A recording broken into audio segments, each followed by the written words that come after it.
Hello friends, greetings of the day. Welcome to the online session of business economics.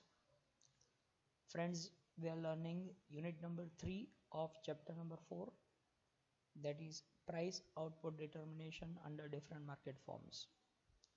In this series, we have already completed perfect competition, monopoly and imperfect competition. Now today in this session we are going to start oligopoly, one of the most important type of market which is going to be asked in your final examination is oligopoly. Let us understand the features and price determination under oligopoly. See, the oligopoly is often described as competition among the few. When there is competition among the few sellers, that is considered as an oligopoly. Now what do we mean by few sellers? In other words, when there are few sellers, that is 2 to 10 sellers into the market, and they might be selling homogeneous product or differentiated product. Friends, this is an important characteristic of oligopoly. It can be homogeneous product or it can be differentiated product. So such kind of market in which 2 to 10 sellers are there and selling homogeneous or differentiated product, it is going to be considered as an oligopoly. According to Professor Stigler, oligopoly is a situation in which a firm bases its market policy in part on the expected behavior of a few close rivals. When the firm decides its behavior on the basis of the expected behavior of its own rivals. Rivals means the competitors. So it cannot decide its policy on its own, but it decides the policy on the basis of behavior of the rivals. Such situation is considered as an oligopoly. Now what are the characteristics of oligopoly? The first one is interdependence. Why it is interdependence? Because when a firm wants to decide the price of its product, it cannot decide on its own. It has to be dependent on few close rivals. That is why it is considered as interdependence of all the firms. Not a single firm will decide the price itself, but it will observe the behavior of the other firms. So all the firms are interdependent on one another for decision about the price.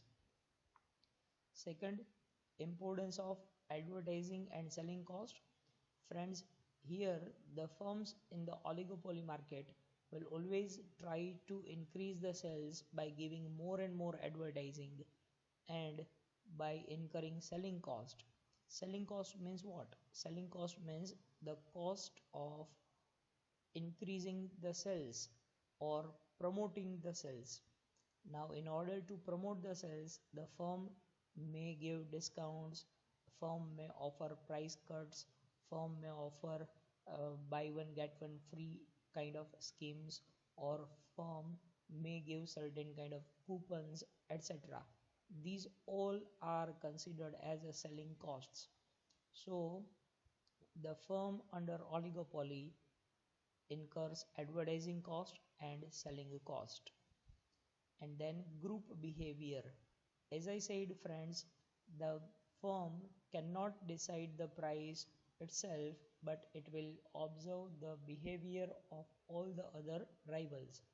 And if all of them are ready to increase the price, the firm will increase the price. So all the members in the group will take the decision related to the price, and that is why it is known as group behavior. Next is types of oligopoly. The first one is pure oligopoly or perfect oligopoly. Friends, pure oligopoly or perfect oligopoly means the market in which the products are homogeneous. Homogeneous products will be sold out in the market. For example, aluminum industry. In the whole country, there will be 8 to 10 firms manufacturing aluminium, but the aluminium of all the firm will be homogeneous. There cannot be major differences in the aluminium of different products, different firms. So all the firms will be manufacturing homogeneous products. That's why it is considered as a pure oligopoly or perfect oligopoly. Then differentiated oligopoly or imperfect oligopoly. When it is differentiated or imperfect, it means that the products are differentiated. Say for example, the firms manufacturing talcum powder. All the firms will offer a variety of talcum powder, variety in terms of flavor, variety in terms of packing, variety in terms of smell. In that manner, they can try to differentiate their products. So it is considered as a differentiated oligopoly. Then comes open oligopoly, when new firms are free to enter to the market. There is no restriction on the entry of new firm. Such kind of market will be considered as an open oligopoly. On the other hand, there is closed oligopoly. It is a situation under which the existing firms create entry barriers for the new firms and new firms cannot enter the market. When such entry is closed for the new firms, the oligopoly will be considered as a closed oligopoly. Then collusive oligopoly. Friends, collusion word means agreement. Collusion means agreement. So when the firms under the market comes to a common agreement, agreement can be about the prices, agreement can be about the selling, agreement can be about the geographical area, whatever be the agreement. But when the firms sell according to this agreement only, this kind of oligopoly will be considered as a collusive oligopoly. Then comes competitive oligopoly. Competitive oligopoly means when there is no such kind of agreement and every firm is free to sell its product on its own. So when there is no agreement, it is considered as competitive oligopoly. Then comes partial oligopoly. When it is partial oligopoly, it means that there will be a leader firm in the market, and on the basis of behavior of this leader firm, all the other firms will decide their behavior. If the leader firm increases the price, the other firms will also increase. If the leader firm decreases the price, the other firms will also decrease. So according to the behavior of the leader, all the firms perform their behavior. This kind of oligopoly is considered as partial oligopoly. And when it is full oligopoly, it means that when there is no such kind of leader in the market and all the firms will behave themselves and no leader is available. So such kind of oligopoly is considered as a full oligopoly.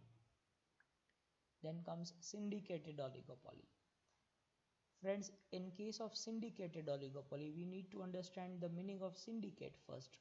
Syndicate is a kind of association. In this association, all the firms which are members of this association, they will provide their product to this association, and this association is going to sell out the product. Whatever profit will be earned, that will be shared between the association and the firms. Such situation is considered as a syndicated oligopoly. Once again, in case of syndication, syndication means association. When there is association is created, all the firms which are the members of this association, they will provide their product to this association. Association will go to the market, it will sell out the products, earn the profit. Whatever profit is earned, it will be shared among the firms. Such situation is considered as a syndicated oligopoly. And then comes organized oligopoly. When it is organized oligopoly, again here an association is also created But the task of association is very much different as compared to syndicated oligopoly. In case of syndicated oligopoly, the syndicate had to sell the product which is produced by the firms. But in case of organized oligopoly, the association does not sell the product, but it just takes the decision related to price of the product, output, quota, that is quantity of the product. All this kind of decision will be taken by the association, and all the firms which are the member of this association will follow the decisions made by the association. So the situation in which association is the decision maker about the price, output and quota, and the firms, the members which are in this association will follow the decisions of association. Such situation is considered as organized oligopoly. Then price output decision under oligopolistic market. Let us understand how prices are determined. See, when oligopolist firm changes its price, its rival firm will retaliate or react the change in the price, which in turn would affect the demand curve of the firm. If the firm under oligopoly increases the price, all the firms will not increase the price. They will not follow this increase. But if a firm decreases the price, all the other members will follow this decrease in the price. So if the firm increases, nobody follows. If the firm decreases the price, everybody follows. Because of this situation, the demand curve of the firm is not certain. Now, when an oligopolist does not know his demand curve, what price and output will be fixed, it cannot be ascertained by economic analysis. When oligopoly firm cannot know its demand curve because the behavior of the firm is not certain, that's why the demand curve is not ascertained. So the price and output will not be decided on the basis of will not be decided on the basis of economic analysis. So we have prepared kinked demand curve. Now what do we mean by kinked demand curve? See, it has been observed that in many oligopolistic industries, price remains sticky or inflexible for a long time. So sticky prices or inflexible prices means price rigidity. Once the prices are determined, they will remain rigid for longer time. They will not fluctuate. They will not change in short run, and in long run also they will remain the same. So the rigid prices is the situation of oligopoly firm. The most popular explanation is kinked demand curve hypothesis, which is given by an American economist, Sweezy. Paul A. Sweezy. Friends, remember the name. Paul A. Sweezy had determined kinked demand curve hypothesis. That's why it is known as Sweezy's model. Let us understand how this model works. See friends, here the demand curve is given. DD is the demand curve. Upper portion of this demand curve is flatter and lower portion is steeper.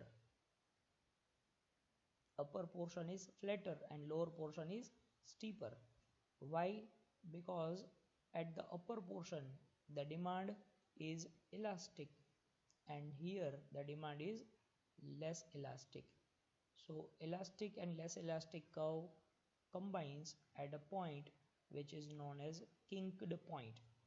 At this kinked point, prices are determined. OP price and quantity OM is determined. So upper portion is the portion of increase in the price. When firm increases the price, you know that when the firm increases the price, other firms do not follow this increase. As a result, the demand of this firm will become elastic. But if the firm decreases the price, this lower portion is about decreasing the price. When the firm decreases the price, other firms also follow the decrease in the price. As a result, the demand of this firm becomes inelastic. So this inelastic, this is elastic. Inelastic and elastic combines here and the kink is created. Let us understand. The prevailing price level is MP here and output is OM. Now the upper segment, this is DP, is elastic and lower segment, that is PD, is relatively inelastic. This difference in elasticity is due to particular competitive reaction pattern assumed by kinky demand curve hypothesis. Each oligopolist believes that why this kink happens. Let us understand. Each oligopolist believes that if he lowers the price, its competitors will lower the price. Whereas if he raises the price, its competitors will not follow its increase in the price. If he lowers, everybody will reduce. But if he raises the price, nobody will follow the raise in the price. As a result, the demand curve becomes kinked demand curve. Now other important forms of market. Let us understand. We have already understood this in the beginning, but we want to revise. There is a market called duopoly. Duopoly is a market where there are only two firms in the market. Only two sellers are there. That is considered as duopoly. Then comes monopsony. Monopsony is characterized by single buyer of a product. When there is buyer side monopoly, that is considered as a monopsony. Only one firm is the buyer. There are so many sellers, but the buyer is one. That is considered as monopsony. Then oligopsony. We have understood oligopoly. Now this is oligopsony. Oligopsony is a situation in which there are a few buyers. A few means small number of buyers will be there and so many sellers are there. This situation is considered as oligopsony. And then comes bilateral monopoly. When there is bilateral monopoly, it means that there is only one buyer and one seller. That is buyer side monopoly and seller side monopoly. When monopoly on both the sides combine, that is considered as bilateral monopoly, and this is also known as monopoly as well as monopsony. Monopoly is one seller, monopsony is one buyer. So when there is one seller and one buyer, it is considered as bilateral monopoly. So that's all for now. This is the end of chapter number 4, unit number 3. Thank you.